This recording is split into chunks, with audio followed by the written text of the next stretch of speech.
Hi everyone, my name's Andy. I'm from Govprep, and today I'm going to teach you a little bit about beta.sam.gov, how to do some research, not extensive, but we're going to take a couple minutes and actually talk about how to find some of these contracting opportunities, what the search parameters are, what you're looking for, and then what to do with some of that information. So let's go ahead and dig right in. So like I said, this is beta.sam.gov. Lots of information here, so just make sure you're using it correctly. Here is beta.sam.gov. One thing you're going to want to make sure you have before you go here is your NAICS code or some keywords that are relevant to your business. One site that I like to go to for NAICS codes is if you just Google, it's North American Industry Classification System. This is the business designation. This is the 6-digit number that is the type of business that you are. So if you are a gold miner versus a silver miner, or a soybean farmer versus a wheat farmer, or janitorial services versus heavy machinery manufacturing. So there's over 1,300 of these, and these are the numbers, these are the designations on how you actually find and filter the different opportunities. So a website that I find helpful is this NAICS, and again, different regions call it different things. NAICS code is what I call it. These different NAICS codes can be found lots of different places, but on this NAICS.com is one good way. So today, if I'm doing, let's say my keyword is janitorial. So if I'm doing janitorial work, I might find a few different NAICS codes that I'm going to want to remember. And for today, let's just do a quick look and remember 516720. So these are janitorial services. So I'm going to go to beta.sam.gov, and I'm going to make sure this pull down here, this little arrow that I clicked right here, is clicked, and I'm going to select contract opportunities. So when I click contract opportunities, I might just do, there's a lot of different ways to do this. So one way I might do this is I might type in my NAICS code, and look at that, janitorial services come right up. I can also, just like Google Boolean search, I can just type a asterisk down there at the back, and that'll be a wildcard. So then I can hit search. So now I'm going to see 538 different results for that NAICS code. Well, maybe that's helpful, maybe that's not, but I want to get more granular. I want to get more detailed. And just like any other shopping website, the more you filter, the less results you're going to get. So you want to be careful with that balance. Don't filter too much and lose all your results, but filter enough that you're not looking at things that aren't relevant to you. Another thing to look at are these results over here and see how they start to populate. So let's do the anatomy of the website that we're looking at first here. So remember, my only keyword, the only thing that I typed into this bar was the NAICS code. So that's why it's showing up here in keywords. I can remove those NAICS code or that keyword just by clicking or doing clear all. Active only, I found, kind of goes back and forth. So you can do that and show some other stuff that's been old and obsolete, or I can leave that on. Current offers due. So inside each of these opportunities, you can see these boxes here. There's lots of different opportunities. Each one is represented here. So the name of the opportunity is up here, and then the agency. So this amendment was put out by the Department of Commerce. Under the Department of Commerce, so chain of command, is NOAA, National Oceanic and Atmospheric Administration, and then the Department of Commerce, NOAA. So that's a little redundant, but that main level is what that's showing. The main high-level agency is Department of Commerce, and then the agency underneath it, the office that's actually doing the purchasing, is NOAA. There's the ID number, that's critical. So you're going to come back to that a lot. And then you can see when the offers were due and it was last updated. Well, this is old. This one's already been done, but we'll go into that in a second. And then you can go into type. So updated combined synopsis solicitation. Solicitation just means the procurement, the purchase. That's what this process, this is the solicitation process. So in those steps, there's actually several steps. Solicitation is once the effort's already been defined and ready to go. So we're filtering. So let's stick with filtering for a second. I want to do I want to get real opportunities. So I can do updated, I can do responses due. So I'm going to, today is June 15th, so I'm going to take from, I want opportunities that are going to start being due, because let's just say it takes me a couple of weeks to put a proposal together. So I'm going to say from July 1st of 2020, and then I'm just going to leave I'm going to leave this part open-ended.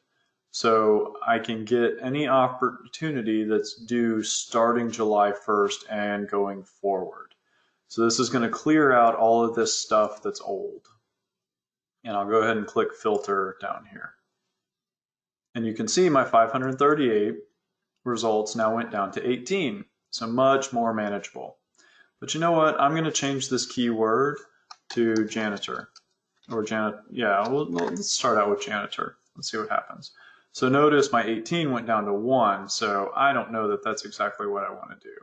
So let's do janitorial.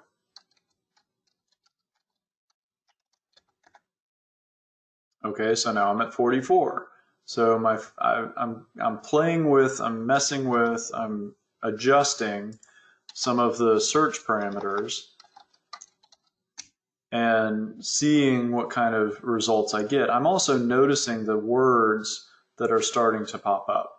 So custodial services. Well, maybe custodial services is what I actually want to be searching for. Custodial. Let's just do custodial. 30 results. Okay. So let's start with that. Now remember, I have two search filters going now. I have custodial and I have my response date. So I'm not seeing anything that's past dated. I'm only seeing stuff that's due after July 1st because it takes me a couple weeks to put a proposal together. I'm seeing some of each opportunity here is posted, some from the Department of Defense, Department of the Army, and again, that office, the 411th Contracting Support Brigade.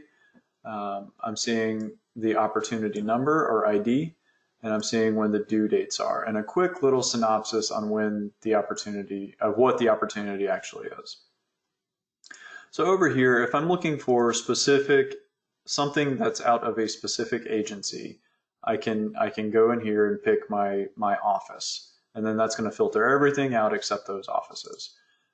But notice when I do that, my 40 or 30 search results clear out. So now I'm at 0.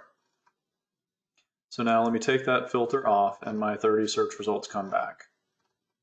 So now I'm going to keep going down here. Type of notice. This is where we saw the source, some combined synopsis solicitation before. So special notice could be anything. That's kind of a wild card. So you can always throw those in.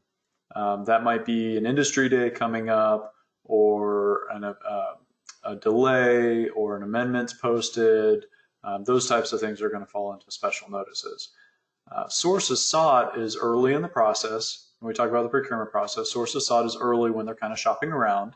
If you're a small business, you need to respond to sources sought so the contracting officers know that you exist and that they can set aside a contract to that category of small business rather than full and open competition. So we're going to do that. We're also going to select pre-solicitation because that's before the final draft or the final RFP or RFQ actually gets posted. Intent to bundle. I don't find a whole lot of success with this when you're looking for new opportunities unless you're looking for something specific. This is really a way for the government to notify of things that have already been decided. So I tend to set those aside. Solicitation, that's That's the meat of this search. Solicitation and combined synopsis solicitation are the two big ones. Those are real opportunities that are out right now that are posted and ready to respond, ready for a response. Award notice, you don't really care about that because if it's already been awarded, you're not going to be able to bid on it. Justification means the contracting officer has likely already selected who they want for the work. They're just going through the justification process. And then sale of surplus, unless you're like an Army Navy surplus store, that's not really something that you care about either. So these are really the search parameters that you're gonna care about. DUNS number in this category when you're searching for new opportunities doesn't really make sense. You can put, remember we had these NAICS codes here. You can put your NAICS code here if you want. But remember, the contracting officer is the one who decides what NAICS code for which opportunity.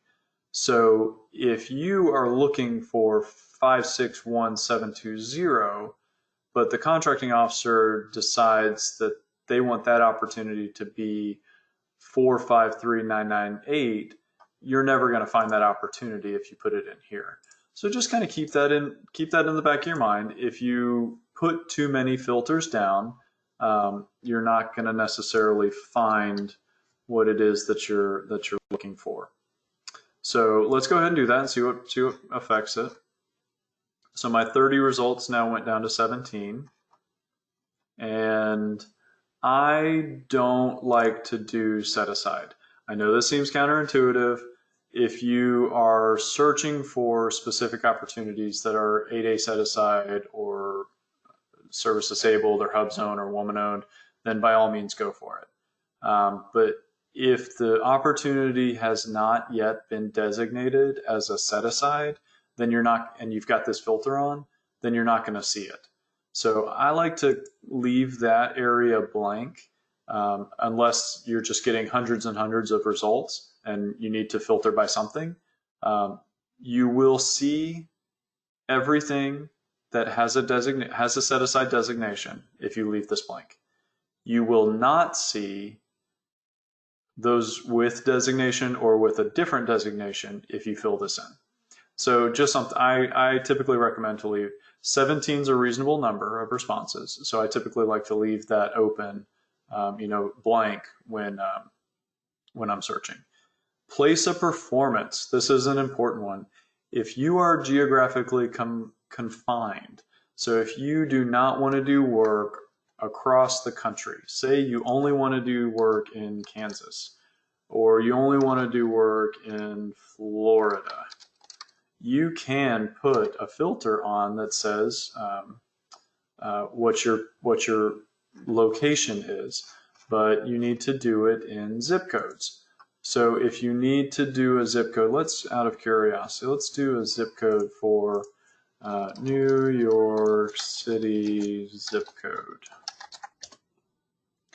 So the zip code for, lots of them.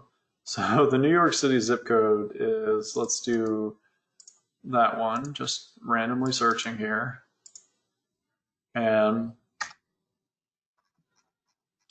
I'm not seeing any. So if you restrict too much, you're going to lose opportunities. If you don't put enough restriction, you're going to have thousands and thousands or hundreds and hundreds of opportunities. So keep that in mind and filter accordingly. You can log in and save those searches. So I'm going to go ahead and log in here.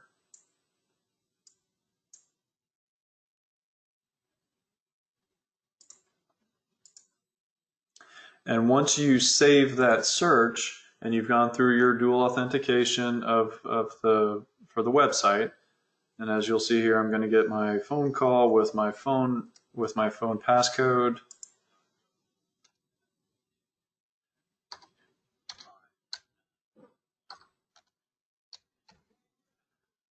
And once you get that login, then you can actually go in and save those searches. So if I want to save that search, I'm going to do a test save.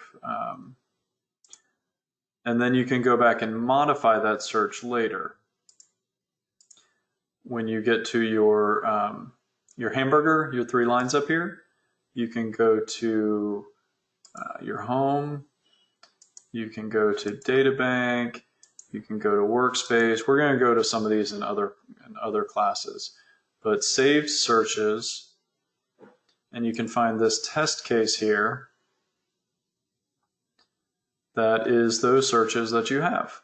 And in that configuration, you can actually also go back to workspace and save searches. And you can modify whether you get notified. You can remove that notification. So anytime a new opportunity pops up, you'll get an email notification. So lots of different things that you can do playing around in there. So we've done the filter, we've done the search, we've gotten some opportunities. Now I'm going to quickly go through and decide if these opportunities are things I care about. So a trick that I've learned is, as you're going through this, get to know quickly so you can filter through and not waste your time. So custodial services, okay, great, that looks interesting. I happen to have a wheel on my mouse. So a trick that I've learned is if you click on that wheel, you can open up a new tab. So what happens is if I just want to keep my list, I don't want to mess around with the screen, I can click that and open up a new tab. And I can go through quickly and read, okay, well, Randolph Custodial Services, sure, I'll take a look at that. No, I don't care about that one. Sure, I'll take a look at this one also. So see how up here at the top, as I'm going through, I'm quickly identifying which ones that I care about, and I'm able to open up the opportunities so that I can see them in a few minutes. So now I've gone through my list of 17, and next page. Yep, okay, great. So I've gone through my list. Now I'm going to move on. I'm going to start actually looking at opportunities. So from that list, this is a specific opportunity. There's the title. There's the name, the number, and this is a Navy, Naval Facility Command, Atlantic, Naval Facility Engineering Command, Mid-Atlantic. So this is the actual office. You see the chain of command that we've gone down. This is the actual office that the work is being done. So from this screen, I can also see where the contract is, where the solicitation is in the process. I can see that the original, so this was posted on June 10th. This is due on July 14th. So that's a month and a week or so of response time. That's a reasonable response time. If you see an opportunity that's maybe 2 or 3 days, then the contracting officer is probably not looking for a whole lot of competition. So they're trying to move pretty quickly. And if you see, if you see a posting on a Friday that's due by lunch on Monday, then they're probably not looking for competition. Or over a holiday weekend, they're probably not. There's some, flags, red flags that you can look for that kind of show if the contracting officer is actually looking for competition. So here under classification, I can see that this was originally set aside as an 8A contract, 8A meaning the minority-owned company. I can see the NAICS code, I can see the place of performance. So if I'm only caring about work in New York City or Florida or Kansas, then I'm not going to go after something in Norfolk, and I can move on. I can move on to the next one. So let's look at this one, Randolph. So same thing, Department of Defense, then the Air Force, Air Education Training Command is AETC, and then Joint Base San Antonio. So this is the contracting offices, this is the work that's being done. Same thing, I can see that this is in the solicitation phase.